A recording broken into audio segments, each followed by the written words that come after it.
And here we are presenting a solution which will address climate resilience as well as reduce energy cost, and hence it will increase affordability of housing and reduce financial equity. Cool. Hello, everyone. Eduardo Salas here. Really happy to share these ideas with you. Okay, when we receive this prompt, we wonder why this theme was chosen. After doing a lot of research, we found many different stats, and more than these current problems, we could see a lot of opportunities.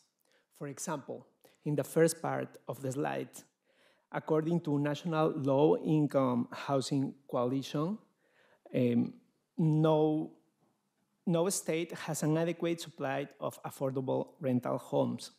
Also, nowadays, almost every bank reports ESG scores like Corporate Sustainability Assessment, CSI score. This is why ESG factors are increasingly importantly for investors nowadays. On the second part of the slide, we can see stats that help us to think about our target segments. Well, we have identified the groups that require a tailored solution. First, rural communities that suffers the hit both financially and also literally. Urban low-income families for which the utility bill is not only a paper, it's a chunk of money. And the minority communities that has to face different climate challenges. Well, now let's imagine Maria Gonzalez. She's a nurse. She has 2 children and her husband. But more important than the different characteristics that we can see, Maria is not just a face, it's a story. Also, Maria represents the challenges that over 10 million people face in the United States. The most important part could be her feelings. One of her feelings is utility expenses cannot be reduced. So, this is Maria. And then, before we start to thinking about our solution, we have to learn from past experiences. In the first part of the slide, you could see 9 different options that represent former efforts that many companies and many countries did in the past. For example, the first solution, in 2019, the city of San Francisco issued municipal green bonds explicitly designed for funding affordable, energy-efficient housing. Financial institutions like Bank of America were key underwriters. So we designed this prioritization matrix using 3 different dimensions. The x-axis is feasibility, the y-axis was core business alignment with the financial services, and the bubble size is our estimation of the people impacted. So the main takeaway here could be that we have to think near the first or the second bucket because both impact a lot of people and also have a score that is higher than 7 points in the other 2 dimensions. So now let's get into the solution. So before getting into the solution, I might also answer some potential questions that the judges might have. So our solution essentially is to offer low-interest customizable loans for green home improvements. Now, why would the PNC offer loans at a low interest to green homes? What is the advantage that PNC has? The simple advantage is that if the homes are greener, the people who are affording those homes, they will incur a lower energy cost and hence will save a higher portion of their income to pay back those loans. Hence, they are a safer customer profile compared to people whose homes are not green. Hence, we'll first conduct a green audit where we'll evaluate the home's energy usage, identify areas for green improvement, and based on that, based on the percentage of income that will be saved because of the homes being green, we will offer low-interest reduced loans. And then we can add on additional solutions, such as make it a resource hub, make it a marketplace, community energy projects, as well as emergency preparedness solutions. Now, how can Duquesne and PNC partner up to accelerate the crime resilience and affordability? So they can offer a lot of electric solutions, but one of the most important things are they can offer some tools, such as they can offer financial apps that through these electrification solutions, if you take the loans from PNC, what will be the long-term savings that you will have? And what will be the variable interest rates and based on the data, they can offer variable interest rates for electricities. And there are various incentives for people to buy these electrification solutions from Duquesne as well, because PNC will be offering the loans for the upfront cost. So the biggest issue for people is that there's a very high upfront cost for these electric solutions, and hence PNC will be offering interest loans to offset those high upfront costs, and that will be beneficial for the customer because they'll be saving in the long term. It will be beneficial for Duquesne because they'll be selling their products. It will be beneficial for PNC because they'll be selling it to a safer customer, which will have a higher income saving and can pay back those loans. So the partnerships could be shared financing, cross-promotion, and integration. But there are a lot of, apart from the quantitative benefits, there are a lot of qualitative benefits as well. Of course, we'll have diversify our revenue stream, but PNC can also have a stronger brand equity because if we see the current market share price of PNC, the P ratio is in single digits, and definitely building up the brand equity will deliver shareholder value directly. And it will also increase customer loyalty. If we add on the ecosystem features, it will increase the lifetime value of the customers. And how will it be helpful for Duquesne? There will be increased adoption. Obviously, offering these environment-friendly solutions will help with regulatory goodwill. And smart grid electrification also reduces grid stress and maintenance costs. Hence, it has a technical benefit as well for Duquesne. What will be the benefit for our target customer? They'll have cost savings because they'll have lower energy bills through efficient electric systems. They'll be better prepared for environmental changes, and they can easily adopt these green technologies because of PNC's lower interest loans. Now let's get into the plan of action that both PNC and Duquesne can adopt for this solution. We can first start with market research, where we identify the customer needs and regulatory gaps. And in the meantime, Duquesne can conduct electrification feasibility studies. Then we can pilot the Greenhorn Connect, in which PNC can test the product in already electrification-friendly areas, and Duquesne can support the pilot with the tech infrastructure. And after that, we can forge partnerships with government for rebates as well as with Duquesne. And the fourth step would be to promote this solution to everyone. So we can launch targeted marketing campaigns to increase awareness. And finally, we need to evaluate the KPIs and iterate based on the data and the feedback. And Duquesne can evaluate the grid impact and collaborate on refinements. So this is the implementation strategy.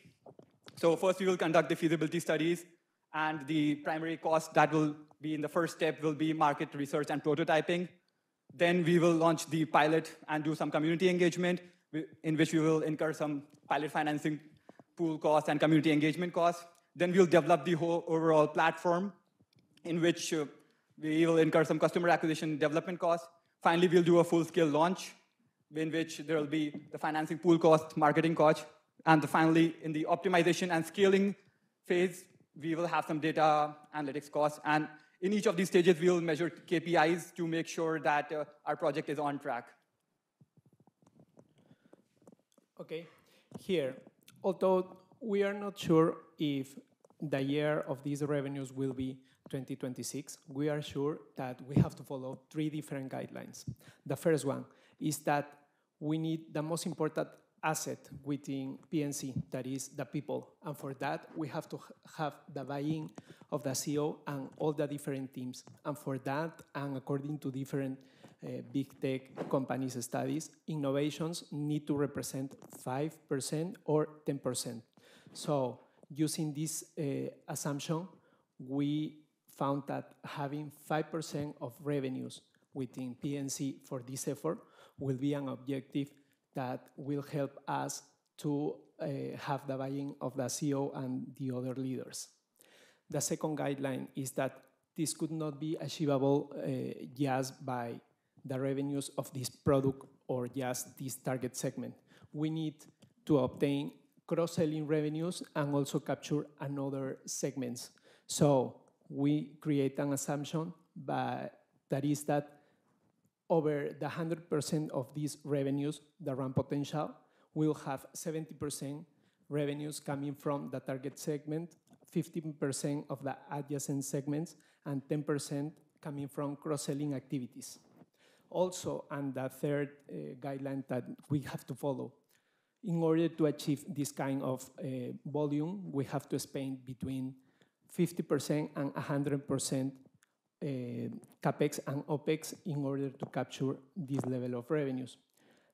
Our proposed idea is to invest like 60% of this total amount of running potential revenues, and we have to consider marketing efforts, IT developments, and acquisition costs. Yeah, so conclude, so if, so for PNC, it's not just about loans, not just about the 300 million revenue that they can make, it's also about investing in lasting legacies, positioning itself as the financial cornerstone, and also getting better ESG metrics to increase their valuation and shareholder value. For Duquesne, it's not just about powering homes, they are empowering communities to leap into the sustainable future. And for our target customers, like Maria Gonzalez, it's an opportunity for cost saving, but to join a revolution that can create a safer, healthier planet for everyone. Thank you.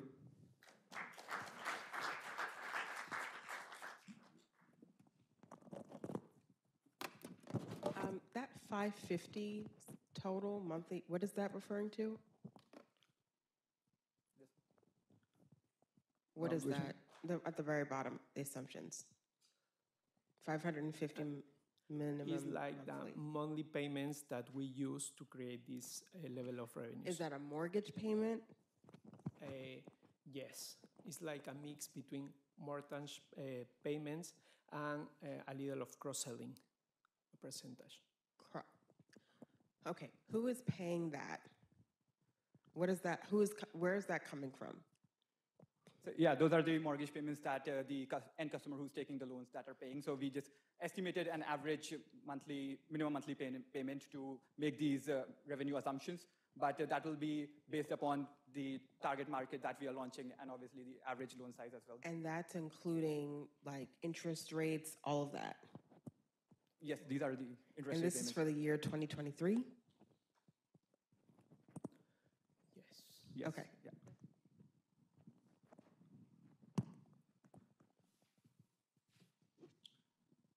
The green audits, who is paying for those and who is performing those? So in the end, it's also can be a potential revenue stream for PNC, which they can actually charge for the green audits. But as an alternative, it can be a customer acquisition strategy as well. And if they're willing to take the customer acquisition cost, they can onboard customers to give them free green audits and then offer them the loan strategy. It depends on whether you want to have higher upfront cost and higher customer acquisition cost to pay for those green audits, or do you want to make it as a revenue stream? So PNC will be doing it, but they'll have to partner with other parties who are actually performing this green audit. In the green audit, or perhaps an existing conditions report of the property prior to the loan, what if, and again, this may not happen in every scenario, but what if the expected savings from the program is really eaten up by inefficiencies of other parts of the home? So perhaps that building envelope or the windows. So you're saving on the electricity portion, but then the heat or something else. So it's really a net zero benefit. So how are you accounting for that? And what is your solution in markets where that is prevalent? Yeah, absolutely. So in the case, so if I'm understanding your question correct, like there are a lot of homes where we might not see a benefit in electrification because of the other disadvantages that we have. But as I said, like in the end, we can offer loans not just for buying the homes, but for home upgrades and improvements. So hence we can provide maybe solutions to make those changes necessary. So Duquesne can provide the solutions and PNC can provide the financing to make the respective changes so that the overall building can become much more greener. And if the particular person is not able to make those respective changes, it is on a more building level, then probably we can reach out to the building managers or the real estate firm as well if they want to make those respective retrofitting changes to the building, and PNC can offer loans to the building managers.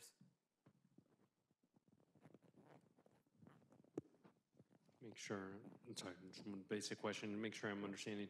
Is this product targeted to homeowners only, to renters, to both? Yeah, it's targeted to both. And what happens when if a renter moves? Moves to a new home. Yeah. Is they personally liable for that loan even though they're no longer living in the premises? Yeah, I think that'll be an edge case to consider. So I think in that case, it will be better suited for homeowners, and those can be the primary target market. In the beginning, you talked about impact, number of people it can impact in circles 1 and 2, green bonds and resilience funds. Can you tie it back for me? Yes, sure. So basically, we were trying to find a solution which can have a high impact, is aligned with the core business, as well as is feasible. So, and that is why we considered various solutions and ended up with green bonds for affordable housing. So because if you see number 1, so it is very aligned with the PNC's core business. It is a very highly feasible solution, and the number of people that can be impacted will be larger. And resilience fund was the second largest, because it is also very aligned with the core business and has high feasibility, but we realized that the impact of the resilience fund would not be as high as the impact for affordable housing. How does that tie to your slide where you were estimating revenue? Do you have an estimate for number of households?